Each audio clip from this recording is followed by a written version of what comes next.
Hello aspirants, स्वागत है आप सबका Murari Lal GS research centre पे। तो एस्पिरेंट्स, अगर आपने अभी तक इस चैनल को सब्सक्राइब नहीं किया तो I request to all of you all इस चैनल को ज़रूर सब्सक्राइब करें।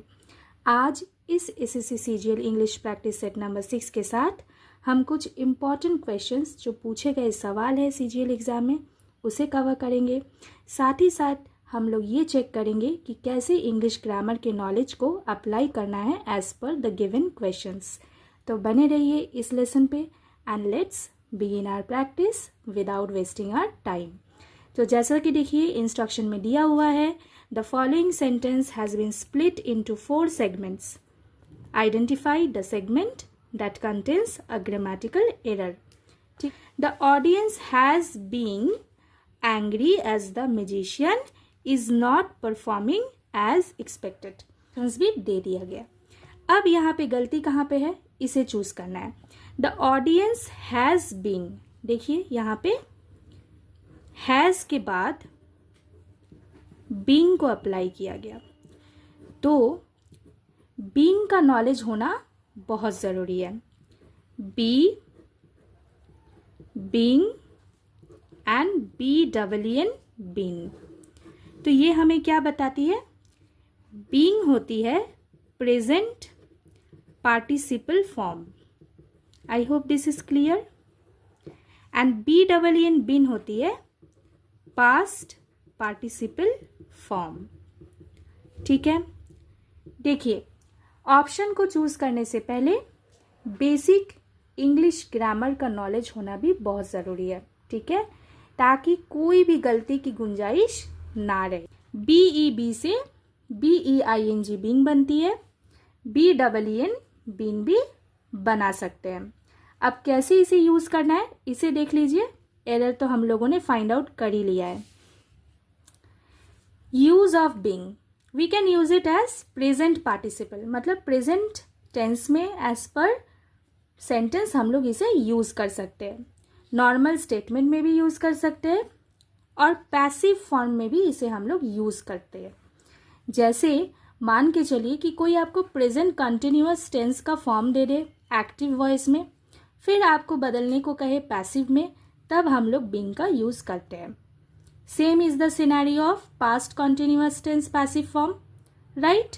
तो इसीलिए हम लोग BEING का यूज करते हैं। नॉर्मली हम लोग प्रेजेंट टेंस में भी बीइंग का एप्लीकेशन करते हैं, साथ ही साथ हम लोग जेरेंड में भी बीइंग को यूज कर सकते हैं। BEEN बीन हम लोग हमेशा हैज और हैव के साथ यूज करते हैं। ठीक है, परफेक्ट टेंस में। साथ ही साथ हम लोग पैसिव फॉर्म में भी BEEN बीन का यूज करते हैं। ठीक है, अब देखिए यहाँ पे क्या कहा गया, द ऑडियंस हैज बीन। तो इस हिसाब से हैज और हैव के साथ BEEN बीन यूज करना चाहिए था, जो कि नहीं हुआ। इंस्टेड ऑफ दैट यहाँ पे BEING बीइंग यूज हुआ। तो गलती कहाँ पे है? इस सेगमेंट पे है। अब ऑप्शन में इस सेगमेंट को खोज लेते हैं।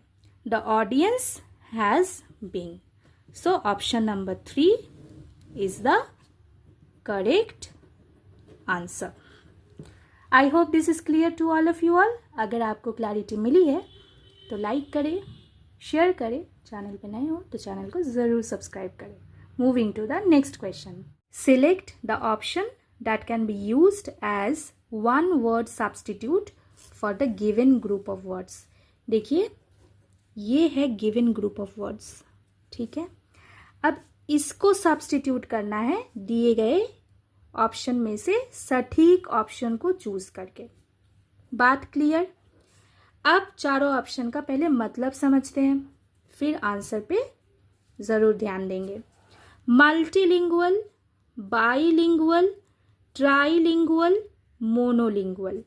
देखिए यहाँ पे एक शब्द है लिंगुअल, ये आपने देखा। अब इसके पहले मल्टी यूज किया गया, बाई, ट्राई एंड मोनो, इन्हें हम कहते हैं प्रीफिक्स। ठीक है, just for the sake of knowledge ये मैंने आपको बताया। अब देखिए मल्टीलिंगुअल का क्या मतलब है? One who can speak many languages, multiple, ठीक है। Bilingual means one who can speak 2 languages, ठीक है। Trilingual means one who can speak 3 languages, and monolingual means one who can speak 1 language, और one who uses to speak 1 language only. Clear?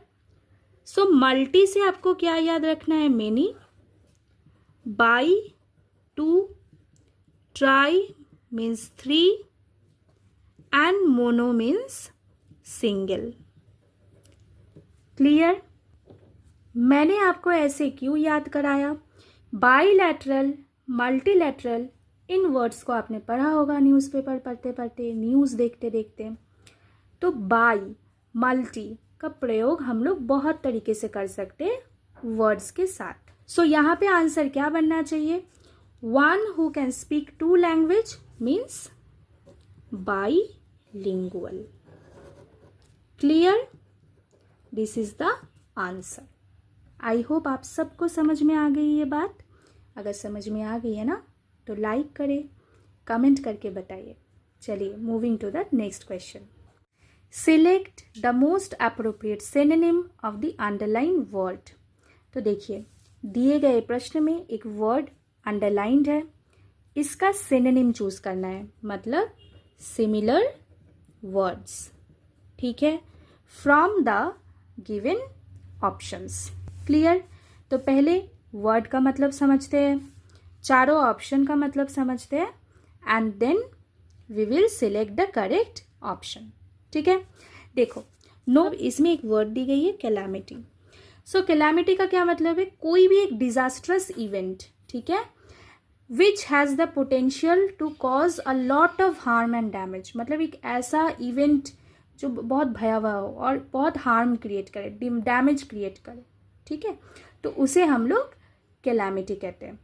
ठीक है, अब calamity के साथ कौन सी word जाती है? Disaster, catastrophe,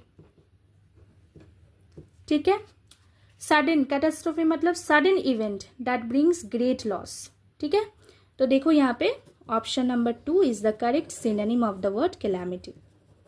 correct answer. Damage मतलब कुछ हार्म हो जाना, डिग्रेडेशन मतलब डिक्लाइन करना, डिग्रेड होना, ठीक है, और स्ट्रेस तो ऑल टुगेदर एक अलग ही मतलब क्रिएट करता है जो इससे तो एसोसिएटेड नहीं है। ठीक है, चलो अब moving to the next question. जैसा कि आप लोग देख सकते हैं कि क्लियरली इंस्ट्रक्शन में बता दिया गया कि आपको पैसिव वॉइस में दिए गए सेंटेंस को टर्न करना है। ठीक है, so this is the sentence given here, somebody is following us. Ma'am आपको कॉन्सेप्चुअल लर्निंग कराए, इंग्लिश ग्रामेटिकल कोर कॉन्सेप्ट्स के ऊपर बेस करके प्रश्नों का उत्तर कराना सिखाए, और उसमें एक्टिव पैसिव का टॉपिक ना हो, ये तो पॉसिबल नहीं है। ठीक है, तो चलिए बस कुछ ही मिनटों में आप समझिए कि कैसे एक्टिव से पैसिव को हम लोग टर्न करेंगे। ठीक है, so this is the question given here, somebody is following us. ठीक है, तो सबसे पहले पता करते हैं कि इसका टेंस क्या है। Tense present continuous tense. ठीक है, so this is in present continuous tense. कैसे पता चला? देखिए ये सब्जेक्ट है, सब्जेक्ट के ऊपर बेस करके या तो एम, नहीं तो इज, नहीं तो आर होता है, तो हम लोगों ने यहाँ पे क्या देखा? इज है। ठीक है, फिर देखिए वर्ब है फॉलो, और इसके साथ आईएनजी फॉर्मेट है, तो इससे क्या पता चलता है? The sentence is in present continuous tense. ठीक है, क्लियर? तो देखिए वर्ब क्या है यहाँ पे? Main verb follow. फॉलो से सेकेंड फॉर्म क्या बनती है? फॉलोड। जो कि ये रेगुलर वर्ब है, तो इसका V3 फॉर्म क्या होगा? फॉलोड। क्लियर? अब इसे टर्न करते हैं from active to passive. Clear? देखिए क्या है यहाँ पे? अस, तो अस से यहाँ पे क्या बनेगा? We. Clear? We us, us becomes we. ठीक है, अब वी से क्या बनना चाहिए, वी मतलब मोर देन वन पीपल, तो यहाँ पे होना चाहिए आर। ठीक है, आर हम लोगों ने लिख दिया। अब देखिए यहाँ पे मेन वर्ब के बाद एक आईएनजी है। क्लियर, थोड़ी देर पहले ही मैंने सिखाया था BEING का कॉन्सेप्ट। तो देखिए यहाँ पे बीइंग हम लोगों ने अप्लाई कर दिया।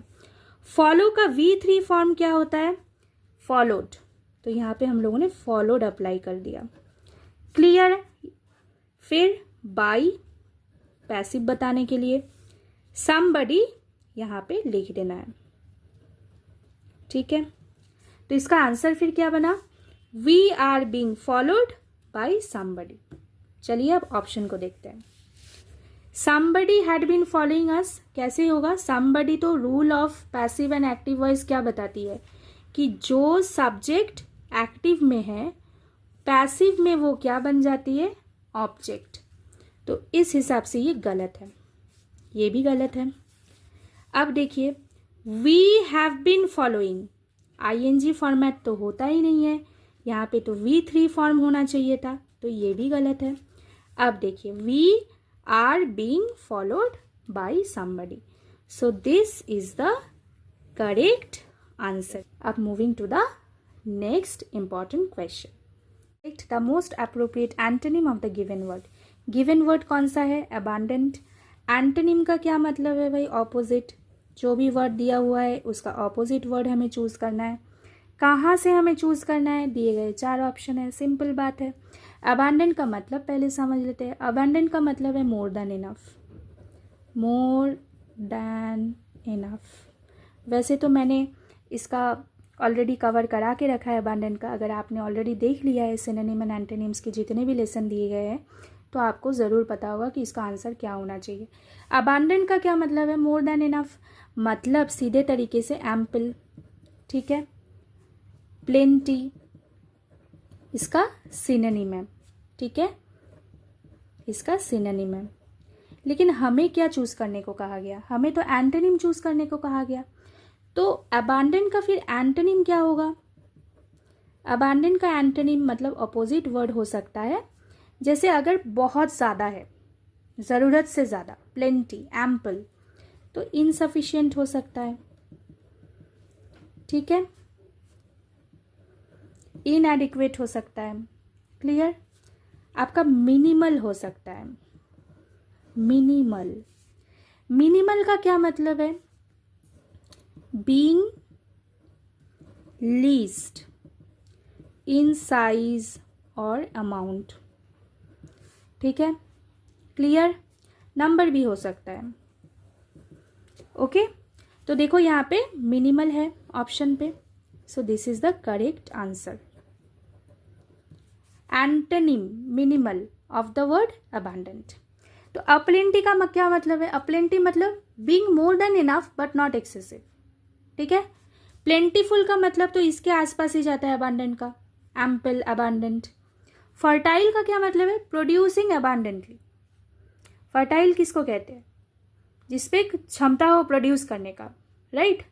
तो इसके साथ तो नहीं जाएगा एंटोनिम, तो ये अबांडेंट का एंटोनिम फिर क्या बना, मिनिमल। अब चलिए एक पैसेज को आज देखेंगे। ठीक है, बहुत ही इंटरेस्टिंग सा पैसेज है, बहुत इंटरेस्टिंग है। 5 क्वेश्चन है, 5 के 5 अगर आप सही करते हो तो बिल्कुल सारे मार्क्स आपके होते हैं। ठीक है, सो पैसेज को भी प्रैक्टिस करते रहेंगे हम लोग। बहुत ही ब्यूटीफुल पैसेज है, इसको देखते हैं, कहीं ना कहीं आप भी इसे सोच पाएंगे, इससे रेजोनेट कर पाएंगे। जब आप भी अपने स्कूल लाइफ में पढ़ाई कर रहे थे तब आपको भी ऐसा कभी ना कभी फील हुआ ही होगा स्वामीनाथन जैसा। तो चलिए इस मज़ेदार से पैसेज को पढ़ते हैं और फिर दिए गए प्रश्नों का आंसर करने की कोशिश करते हैं। ठीक है, देखिए यहाँ पे क्या लिखा हुआ है। कभी भी जब आप पैसेज करो तो आप ये तरीका भी यूज़ कर सकते हैं, इसे भी अप्लाई कर सकते हैं अगर आपको ये तरीका सही लगे। Swaminathan had a table on which all his things, his coat, cap, slate, ink bottle and books were thrown in a confused dash. He sat on his stool and shut his eyes to dash what work he had for the day.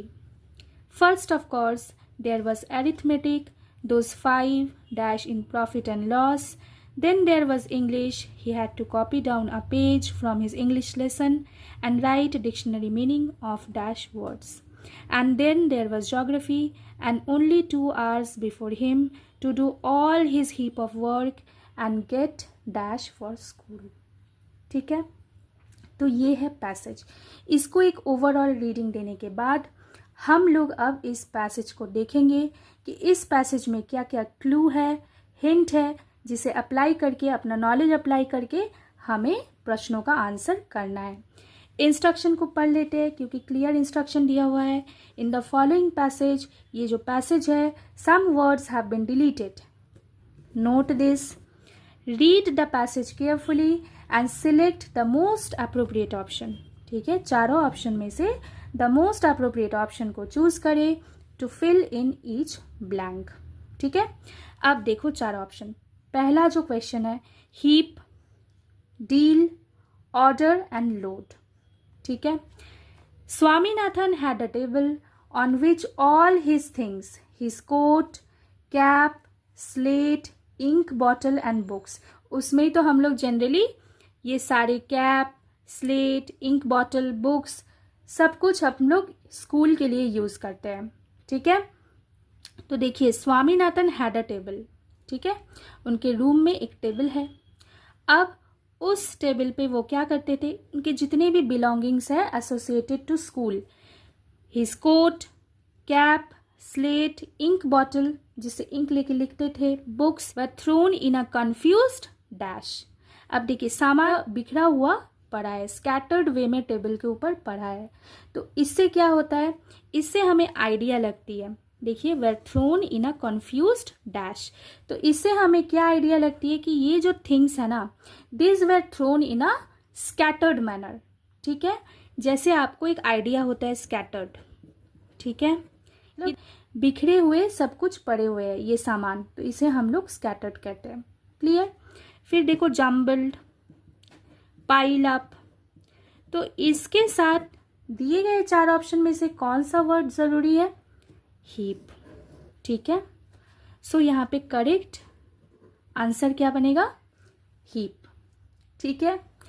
He sat on A stool and shut his eyes. अब चुपचाप stool में बैठ के आंखें बंद करके, shut आंखें बंद करके क्या सोचते थे, to dash what work he had for the day.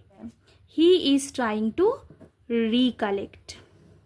ठीक है, अब देखिए मैम यहाँ पे रिकलेक्ट की जगह इमेजिन भी तो हो सकता था.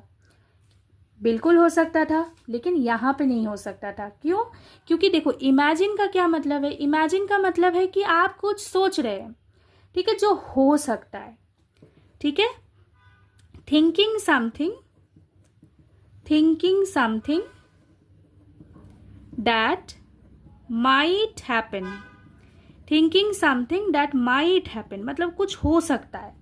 तो यहाँ पे जो हो सकता है इन फ्यूचर, इसके बारे में तो नहीं सोचा जा रहा है. जो हो गया है, what work he had for the day मतलब ऑलरेडी डन, तो ये तो होगा नहीं. ठीक है, अब गेस हम लोग कब करते हैं, गेस हम लोग तब करते हैं जब हमें आंसर पता नहीं होता, लेकिन हम कुछ तिगड़मबाजी लगा के ये वो सोचते हैं और करेक्ट आंसर डाल देते हैं गेसिंग वर्क में. तो ये गेस तो यहाँ पे होगा नहीं, क्योंकि यहाँ पे जो ऑलरेडी घटित है उसके बारे में वो सोचने की कोशिश कर रहा है. ठीक है, तो इसीलिए अपना सही आंसर क्या होगा, रिकलेक्ट. आप आंसर कर रहे हैं, आपके पास लॉजिक भी होना चाहिए कि ये आंसर मेरा क्यों सही है. ठीक है, तो यहाँ पे recollect is the correct option. So he sat on his stool and shut his eyes to recollect. अब सोचने की कोशिश कर रहे हैं what work he had for the day. First of course there was arithmetic. अब arithmetic से मैं आपको बताना चाहती हूँ कि मैथ्स. ठीक है, मैथमेटिक्स पोर्शन में आपको जो भी प्रॉब्लम है बेसिक से रिलेटेड, इस चैनल पे आपको खूब सारे लेसन्स मिल जाएंगे. सीजीएल में पूछे गए सवालों के ऊपर मिलेंगे, तो आप ज़रूर जाके चेकआउट करें. चलिए moving back to the passage. First, of course, there was arithmetic. Those 5 dash in profit and loss. पर प्रॉफिट एंड लॉस तो एक बहुत इंपॉर्टेंट टॉपिक है, राइट. अब इसके ऊपर कुछ है यहाँ पे. ठीक है, ऑप्शन को देखते हैं। देखो क्या है, डिस्प्यूट, पजल, डिबेट, कंडीशंस। ठीक है, अब यहाँ पे देखो दोज 5 डिस्प्यूट तो होगा नहीं भाई। डिस्प्यूट हम लोग किसे कहते हैं? डिस्प्यूट मतलब एक काइंड ऑफ डिसएग्रीमेंट। भाई दो बंदा बैठा हुआ है, दोनों ही एक पॉइंट पे एग्री नहीं कर पा रहे, दोनों का ही डिसएग्रीमेंट है, तो डिस्प्यूट बन जाएगा तब, तो डिस्प्यूट तो नहीं होगा। डिबेट कब होता है? जब दो बंदे या फिर मोर देन 2 पीपल बैठ के क्या फॉर अगेंस्ट अपना ओपिनियन देते हैं, तो डिबेट भी नहीं होगा। कंडीशन भी यहाँ पे नहीं होगा, तो हमारा सटीक आंसर क्या होगा? पजल। ये अपना करेक्ट आंसर होगा। सो 5 पजल्स। देखिए मैथमेटिक्स में पजल्स वाले क्वेश्चंस आते हैं जो कि प्रॉब्लम सॉल्विंग टाइप या फिर लॉजिकल रीजनिंग स्किल्स के ऊपर बेस्ड होते हैं। ठीक है, तो यहाँ पे यही अप्रोप्रिएट जा रहा है। अब हम लोग क्या करते हैं, वर्ड के मीनिंग्स देखते हैं, पार्ट्स ऑफ स्पीच क्या है उसे भी देख लेते हैं। ठीक है, तो डिक्शनरी से आप वर्ड के मीनिंग वो देख रहा है। तो देखो यहाँ पे क्या है, रिजिड है, डिफिकल्ट है, ऑकवर्ड है, विजिबल है।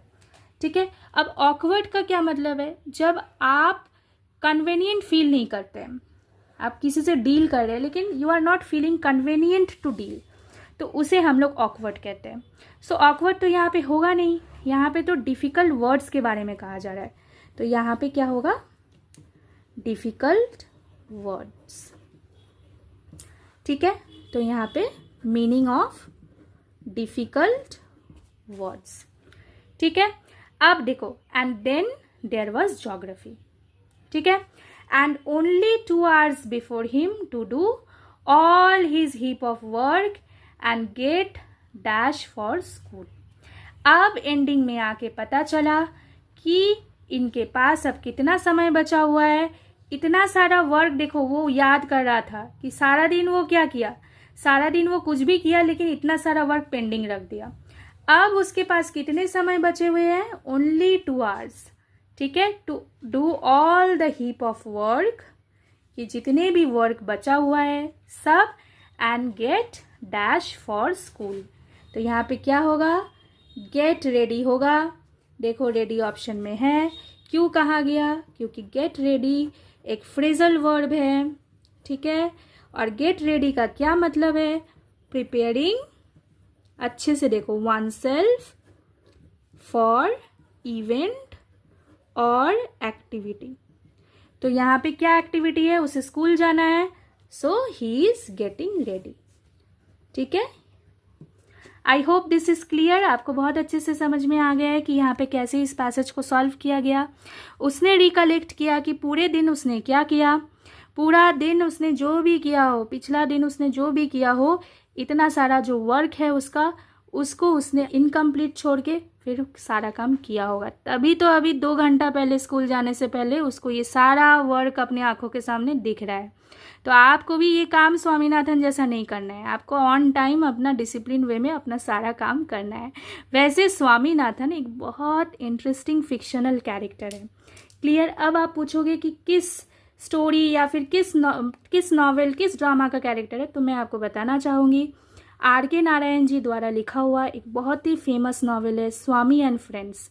उसमें एक फिक्शनल कैरेक्टर है जिसका नाम है स्वामीनाथन। बहुत इंटरेस्टिंग कैरेक्टर है, अगर आप एक्सप्लोर करना चाहते हैं तो स्वामी एंड फ्रेंड्स को ज़रूर एक बार पढ़ के देखिएगा। ठीक है, तो चलिए, आई होप आपको बहुत अच्छा लगा हो ये सेशन। अगर आपको अच्छा लगा हो तो कमेंट करके हमें बताइए, हमें भी एनर्जी मिलती है और मेहनत करने की ताकत मिलती है। ठीक है, आप भी अच्छे से पढ़ाई करते रहिए। बेसिक मैथ्स को अगर आपको सीखना है, आपको समझना है, एप्लीकेशन कैसे करते हैं वो देखना है, तो इस चैनल में दिए हुए जितने भी मैथ्स के लेसन हैं जाके ज़रूर चेकआउट करिए एज़ पर योर नीड्स। बने रहिए, साथ दीजिए हमारा, हम लोग भी आपका साथ दे रहे हैं। अगर चैनल पे नए हैं, चैनल को अभी तक सब्सक्राइब नहीं किए तो ज़रूर कर लीजिएगा।